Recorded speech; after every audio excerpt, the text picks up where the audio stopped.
আপনার সব পরিকল্পনার ইতি টানতে হবে। যদি আল্লাহ তাআলা বলেন যে ফিরে আসো আমার দিকে, তোমার সময় শেষ।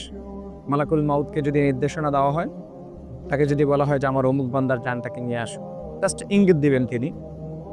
আপনার যত পরিকল্পনা ছিল, ভবিষ্যতের পরিকল্পনা, আপনার সন্তানাদি, আপনার স্ত্রী, আপনার মা-বাবা, আপনার ভবিষ্যৎ প্রজেক্টের পরিকল্পনা, বিজনেসের পরিকল্পনা, ব্যবসার পরিকল্পনা, প্রত্যেক জিনিসের বা প্রত্যেক বিষয়ের আপনাকে ইতি টানতে হবে।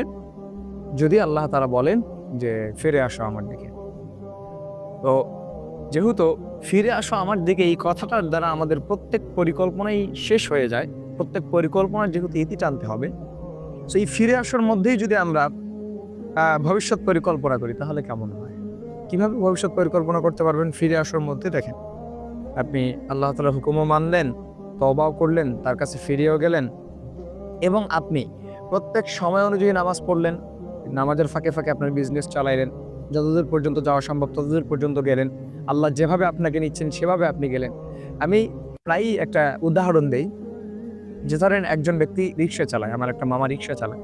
তো রিক্সা চালাতে, চালাতে এমন হয়ে যায় যে যাত্রী আমি নিয়ে আসতেছি, একজন আছে।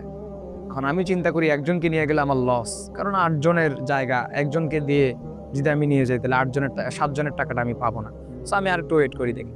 তো দেখা যায় ওয়েট করতে, করতে অনেক সময় ওইদিন যাত্রীই মেলে না। সো আল্লাহ তাআলা যে বলছেন যে তোমাকে যতটুকু দিব ততটুকুর মধ্যে সন্তুষ্ট থাকো।